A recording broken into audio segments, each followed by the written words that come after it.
Freilichen Zeus Chanukah, all the Choshev listeners from this weekly Farbrengen. Tonight is a very auspicious night. It's the day of Zeus Chanukah. This is Chanukah. This is it, my friends. It says what the Heilige Ruzhiner, Rabbi Shalom, one of the great tzaddikim of his times, they say in his name that what a tzaddik could accomplish in Rosh Hashanah and Yom Kippur, an ordinary Jew could accomplish in Zeus Chanukah. Zeus Chanukah is a very special time. It says in a number of Sfarim that the Gmar Chasima Tova, the end, we know usually that the end of the fate of the year is sealed, signed and sealed in Yom Kippur, Hoshana Rabbah, but in a number of sources explain that in certain senses there's still a last chance up until Zeus Chanukah, a chance to Chaparayim. So it's a very special time, it's a very auspicious time. And Chanukah has many, many lessons. First of all, Chanukah comes from the word chinuch. Chinuch means education, training yourself. When a person grows up and either he has his own family, Bezras Hashem, or he has to deal with other people, so he's always involved in educating, training, whatever it is, whether it could be on many, many different fronts and levels. It could be in an office, it could be dealing with kids, just dealing with your neighbors, whatever it is. There's always you're trying to be mechanech someone, you're trying to bring someone, motivate them to certain things. So chinuch, the Rebbe was very big into chinuch, right? The Rebbe in education, in a certain sense you could say that one of the things the Rebbe kocht in the Rebbe was the most passionate about was education, right? That's why Yud Aleph Nissen, the Rebbe's birthday, they made education the USA. So education, the Rebbe emphasized many times, is chinuch atzmai and chinuch zulasi, is educating yourself and educating others. And the true secret is, when you start educating your own kids, you learn very quickly that the true secret to educating your own kids is to educate yourself. If you know how to speak to them and how to be a good person yourself, you'll be very much, ahead of the game, or on the proper road to being able to educate someone else. So Chanukah is about chinuch. That's why we give a lot of presents on Chanukah. So it's just like a kid. You're trying to get him excited. You don't want him that he should feel, he's all of a sudden he's leaving home, he's going to school. So it's a big change. So what do? So you give him a lot of presents. You get him you gear him up. You get him excited. So similarly, when they built the Beis HaMikdash, right, they brought a lot of karbonos. By the Mishkan, like we're reading in the Torah now, right? They brought extra special karbonos in the beginning of the Mishkan. It's like in order to inaugurate something or someone, you have to give him a lot of presents, gear it up for the future. So Chanukah, we add all these, give the Chanukah geld to children, all these things. I don't know, people eat a lot of latkes or donuts maybe. I don't know if that helps them in any way. But the point is, it's a time to gear ourselves up for Yiddishkeit. Yeah. So educating yourself, Chanukah is the time in all matters of Torah mitzvahs. Yes, Chanukah is the yom tov of Mesiras Nefesh, of the many in the hands of the few, the big sophisticated culture of the world being delivered in the hand of the old-timer Jew that doesn't know anything that's going on. But at the same time, Chanukah is a very, very fundamental thing, is going to the Beis HaMikdash, rededicating ourselves to serving the Eibusher on every front. Obviously it's based on Mesiras Nefesh and self-sacrifice, but we're dealing with basics. So Chanukah is a time, very fundamental yom tov, of rededicating ourselves and educating ourselves. That's first of all. So whatever hachlotes tovos the person makes on Zeus Chanukah has an extra special help. And this is it. That's what Zeus Chanukah. This is Chanukah. This is the day. Have all 8 candles. All the guns are out. Right? We're full attack, as the Rebbe speaks. When you start attacking an enemy, there's 2 different strategies. Either you're all out right at the beginning, or you build yourself up until you're able to finally attack him with all the guns. So Zeus Chanukah is the main attack on the Yetzer Hara. So this is it. So this is the day that we have special additional koiches to be mamshich, brachas, draw down blessings physically, spiritually, to make good resolutions. Good resolutions do not have to be earth-shattering. It could be small things, giving a few extra coins to tzedakah, $3 extra to tzedakah wouldn't hurt either. Dedicating yourself to learning something new in Torah for an extra few minutes, going to a new shir, let's say on Shabbos, whatever it is, learning with your child, I don't know, and davening, thinking a little bit more about davening, or saying some tillim, or trying to focus more about davening, turning off your phone a little bit while you daven, don't pay attention to it, all these things, whatever. I'm just throwing out some ideas. You could always, the biggest room in the world, they say, is room for improvement. There's always more ideas that person could think of, but that's one simple message of Hanukkah. So it's Hanukkah, this is it. Yeah, at the same time, it's also we're going into the month of Teves now. We just celebrated Rish Chodesh Teves. And it's also, we're going to Shabbos Pashas Miketz. And all these things come together. And there's a vart. It's an interesting vart. Maybe some people will appreciate it. Maybe some people not so much familiar with the style. But anyway, it's interesting vart. The Munkacher brings it down. We had last week's Pashas Vayesha, the story of Tamar and Yehuda, right? And it says there that 3 months later, after Yehuda, Tamar conceived from Yehuda, so all of a sudden Yehuda gets word that Tamar is pregnant, right? He thinks that she hung out with someone else. He didn't realize it was from him, right? She's pregnant to children from what he thought was an unsanctioned relationship. So what does Yehuda say? Take her out and be burnt. Right? She sinned, whatever. I'm not going through the whole reasons and meanings. It's not for now. But what does she send Yehuda, right? She was outsmarted Yehuda. She made sure that Yehuda gave him which means his signet ring, his staff, and his cloak. But literally, you'll soon see, it means his seal, his wick, and his staff. And she says, who do these belong to? In other words, she made Yehuda realize that it was him after all. And Yehuda says, you're right. She doesn't deserve to be burned. So it says, it's interesting part that says that Hanukkah comes when? 3 months after Rosh Hashanah. It's 3 months after Rosh Hashanah and Kippur and Sukkot, right? Chav Hei, Sukkot ends. Chav Gimel Tishrei, it's time for Dal, Chav Hei. Kislev, 3 months later, that's the time it takes for babies to become to be noticeable that a woman is pregnant, and like the story of Tamar. So Rosh Hashanah and Kippur Sukkot, every Jew is dancing with the Torah, is high, he's by tshuva, he gets excited, he gets emotional, whatever it is. 3 months later, we're down the road. What happened? What was the effect from Rosh Hashanah and Kippur and Sukkot? The Jewish people, Yehuda goes in the Eibishter. Yehuda has the name of Yud Kei Vav Kei, and Tamar goes in the Jewish people. Dam Sol Summer, we say in Sukkot, that compares to a date tree, whatever it is. It comes 3 months later. The Eibishter wants to see what's going on with the Jewish people. He hears rumors that the Jewish people are not keeping to their decisions, to their mood that they, decided on Rosh Hashanah and Kippur and Sukkot. The Eibishter says, okay, they deserve to get punished. So then comes Chanukah. What's Chanukah? Chanukah will tell the Eibishter, look, here's the wicks, here's the seal. The seal goes on, the barrel, the small jug of oil had the Kohen Gadol seal, the stick, as a hint for the Shamash. He says, look, this is the Chanukah candles.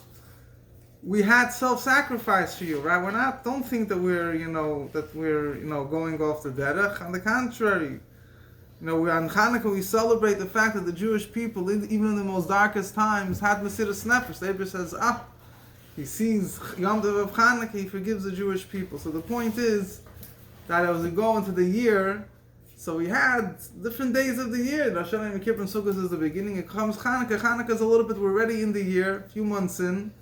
And now it's time to re-solidify ourselves, to re-cement our dedication. This is also the month of Teves, is the coldest month of the year, officially.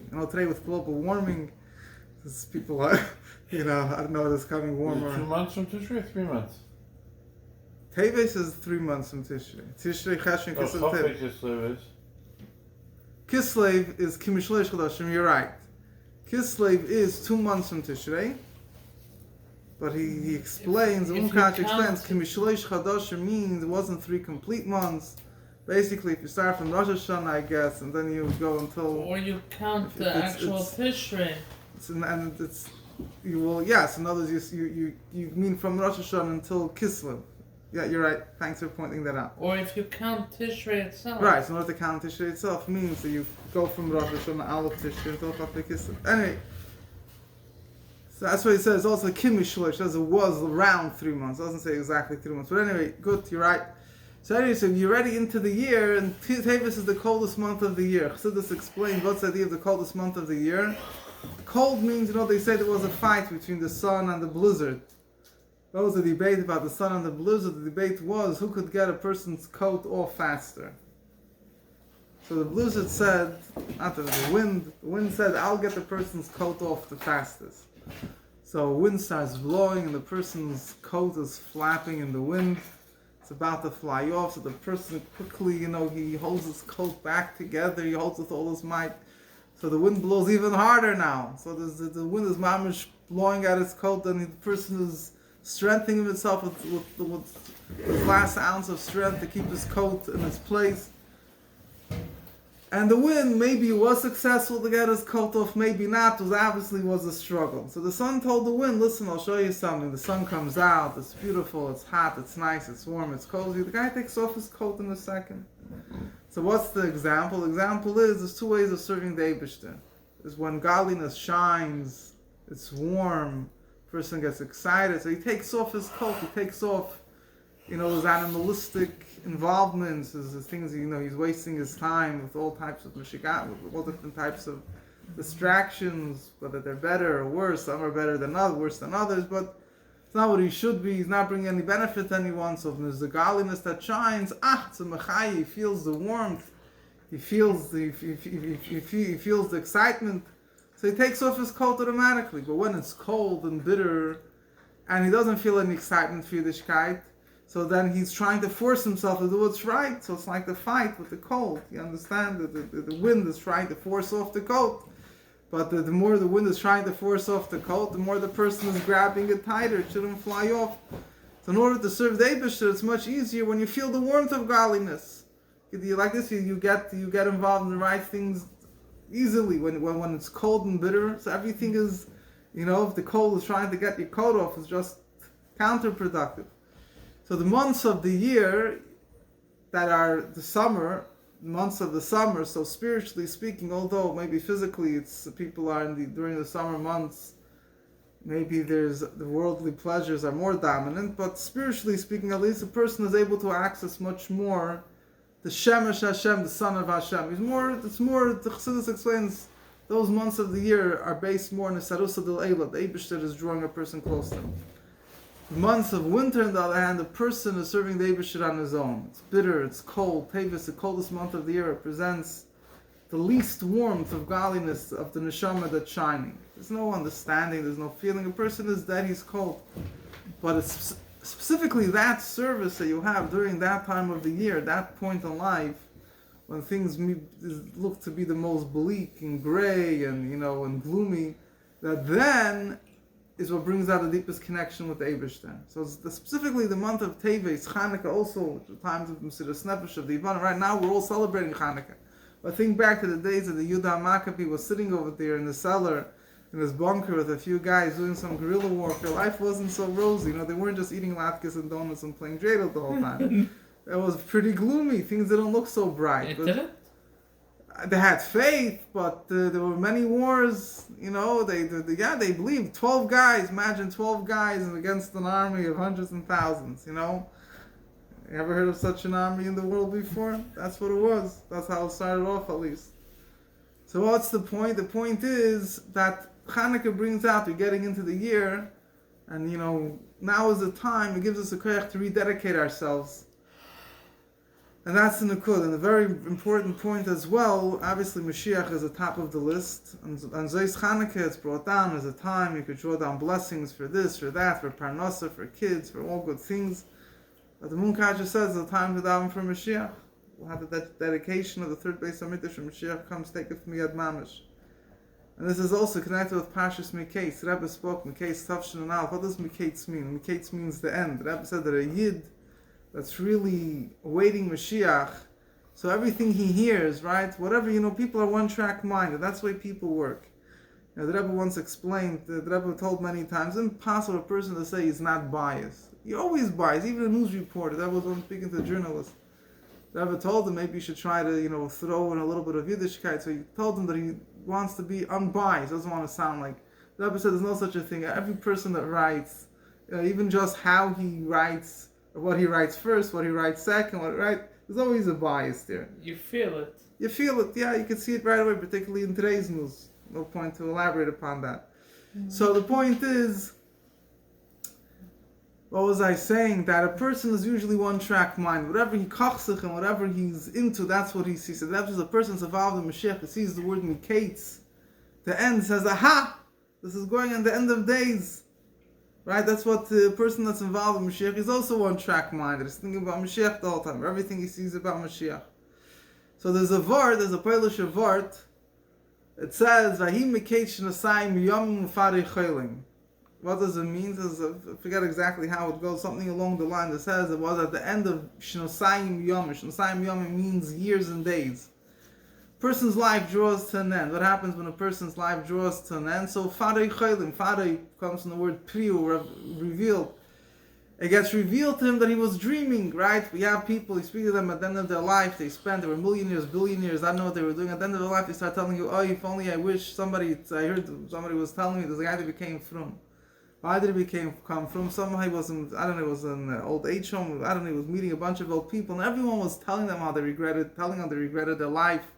They realized now they should have been more involved with their family, I don't know what. So he said, these were guys, grace knackers, in their younger years. He said, if that's what they're all saying now, why should I be a fool? I'm waiting until I'm sitting in an old age home and say the same thing. I might as well now, Chaperein, right? A chassid doesn't push off. He knows that anyway one day he'll be a chassid, so why is he pushing it off until later? Why not chaperein now? So it says, Pari Chaylim, Pari was dreaming, gets revealed to a person, Pari, that his whole life was a dream, he was wasting his time. Right? So, a person is during his life, he's always, there's when a person's life. But obviously we're not focusing on death, God forbid, that's not the point. The point is, similarly, the word is also galus, right? The himikashes comes the end of galus. It'll be revealed to us, it was just a dream. It was Havel Avolem. What were we busy with? Trump and Biden, or this and that. This is all Chalim Yof. They'll all be gone. What's the main thing in life? The main thing in life is to make a dira b'tachtenim, to live in a life will be when Mashiach will come. I wanted to know before, how do you know whatever you're serving the Eibusher is real? Just serve the Eibusher. The story with the Tzemach Tzedek. The story with the Tzemach Tzedek. Tzemach Tzedek once said a story that there was a wagon driver that saved the whole Gansa Mice. I forget exactly how it goes. It was once a horse and a buggy that were going down the hill very fast, and they were about to fall off. So the wagon driver quickly went and he stopped. He saved the whole family. After 120 years, the guy goes up to heaven. Sending him to Gehenna, you can't. He saved about a few Jewish souls. That's a massive merit. But he's not able to be sent to Gan Eden. The guy was so coarse, was so peasant-like, that he couldn't appreciate the pleasures of Gan Eden. So in heaven, they were trying to figure out what should we do with him. So they decided, you know what? This person's ultimate pleasure in life was to be going on a highway with his horses, well paved, and the highway's gate geknackt, there's no traffic, and the road is paved, and the horses are going full bloom.